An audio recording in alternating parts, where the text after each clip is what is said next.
Vanson Bourne has just completed some research about BYOD, the phenomena whereby people bring in their own devices to use for work purposes. It's something that we had anticipated that only a relative minority of organisations allow, but actually around half of organisations that we spoke to say that they have a policy which actively encourages people to use their own devices for work purposes.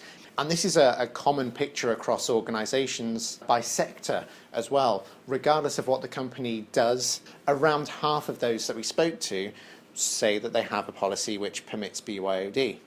Although the picture is pretty common by sector, it does differ ever so slightly by the size of organisation.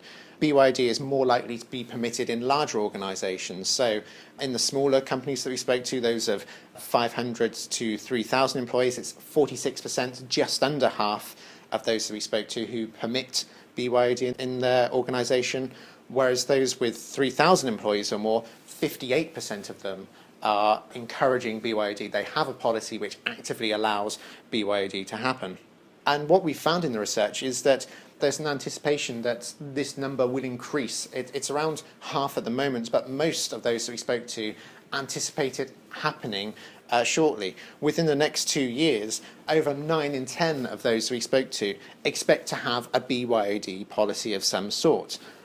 Perhaps unsurprisingly, it's the smaller organisations who are more likely to be creating a BYOD policy over the next 12 months if they don't already have one, partly because the larger organisations already have one. It's the smaller organisations who are more likely to be pushing ahead for this because they will be catching up with the larger organisations who already have such a policy in place. It's only a very small minority who do have a BYOD policy, but that BYOD policy prohibits people from using their own devices. It's only around 1 in 5 of those that we spoke to say that their organisation has a policy which prohibits BYOD, that makes sure that people can't use their own devices for work purposes. Amongst all the sectors that we spoke to, it was the retail, distribution and transport sector who is the least likely to prohibit BYOD. But at the same time, it's also the sector that is least likely to permit it. So this sector, although it may look on first glance to be a little bit more ahead of others, it's not necessarily got BYOD yet. It's not that they prohibit it, it's that most of them actually don't have a formal policy in place that allows it one way or the other. A really interesting thing about the research is that most IT-led activities tend to come from the IT department or from senior management.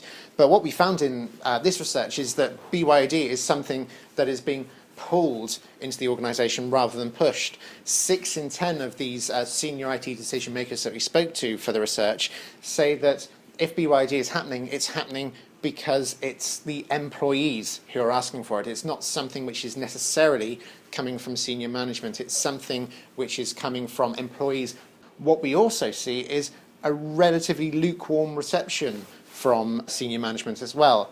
As it's 6 in 10 who are saying that it's the employees who are pushing it, that only means that in 4 in 10 organisations where BYOD is happening, it is coming from the senior management team. Many of those we spoke to said that their senior management team is indifferent or cautiously allowing the organisation to experiment with BYOD. There's not a great sense of buy-in from the senior management. It tends to be something that they're doing relatively reticently. It's not something that they're fully aware of. They haven't necessarily been sold on the benefits. Cautious experimentation is slightly higher in larger organisations. So 42% of those in larger organisations that we spoke to say that their senior management team is allowing cautious experimentation compared to the smaller size bands, those in organisations of 500 to 3,000 employees, where it's only 32%. That gulf between the sizes is perhaps one of the reasons why larger organisations are already more likely to have a BYOD policy of some sort. But what really comes out of this data is that only 16%, only around 1 in 6, 1 in 7 of those we spoke to say that the senior management team is a strong proponent of BYOD. They realise it's perhaps something that's happening, but they're not fully behind it. And following this, almost 1 in 5 of those that we spoke to, 18%, say that the senior management team are doubtful about the benefits of BYOD. Yes, they may be allowing some cautious experimentation, but they're not really sold on what the organisation can get out of BYOD. So we've seen that BYOD is happening in around half of organisations having a policy that actively allows it. But there is a real concern in the research that security issues aren't necessarily being addressed. BYOD, allowing people to use their own devices for work purposes, does present the organisation with all sorts of potential worries, all sorts of potential pitfalls, which aren't necessarily being addressed in every organisation.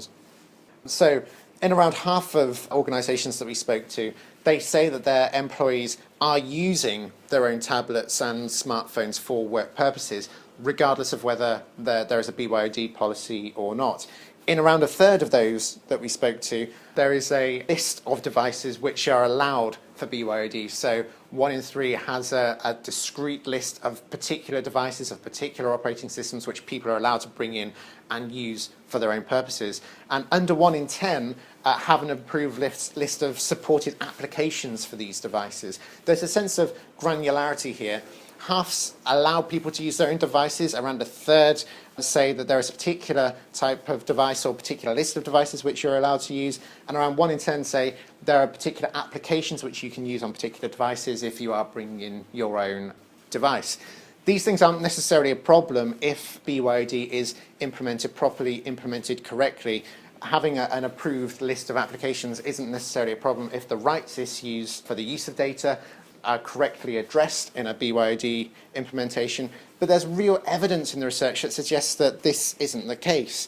The majority of ITDMs that we spoke to say that employees are using their own devices for work purposes. It comes up to 84% at the top end. 84% of those IT decision makers that we spoke to say that people are using their own devices to read work emails. 65% say that employees are using their own devices to access the internet for work purposes, 52% for connecting to the corporate network, 39% are saying that their employees are using publicly available applications, and 35% are saying people use their own devices in work to download applications to these devices.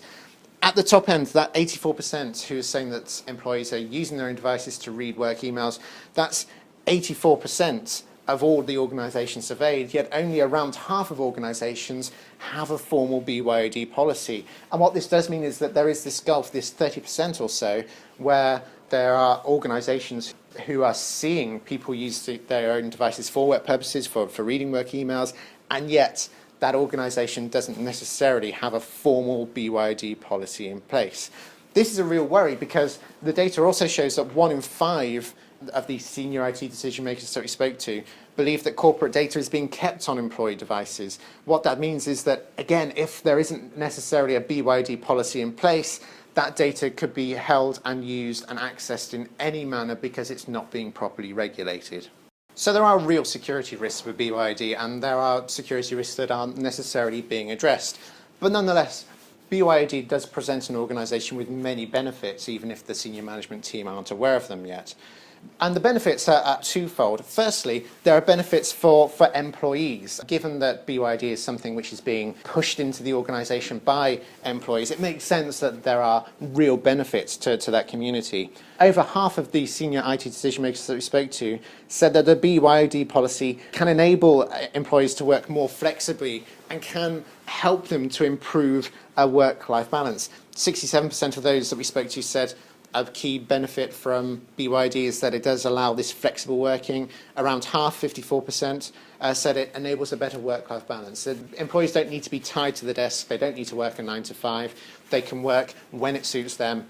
But it's not just benefits for the employee, it's benefits for the organisation as a whole. The main benefit, the most selected benefit from BYOD amongst those that we spoke to is this idea that it enables employees to be more productive. 71% of those that we spoke to said that where BYOD happens, when it's properly implemented, it can enable employees to be more productive. And further, around a third of those that we spoke to said that if they're able to implement BYOD, it would reduce operational costs as well. Allowing people to provide their own devices means that organisations no longer necessarily have to provide a computer and a desk for every person because they can bring in their own devices from home. But perhaps what's really interesting is this idea of BYOD as giving a competitive advantage. 8 in 10 of these senior IT decision makers that we spoke to don't see a disadvantage from adopting a BYOD policy. It's not something that would perhaps hold them back. But what is really core to this is that 2 in 5, it's only a minority, but it's an interesting minority, say that organisations who have adopted BYOD do have a competitive advantage. These are the people at the front who are already in organisations who have a BYOD policy, who are seeing benefits as a result, and they're starting to realise that BYOD gives their organisation a competitive edge. It's something which really helps to improve profits, to drive the organisation forward, and could be really beneficial to organisations as a whole if they implement a policy correctly.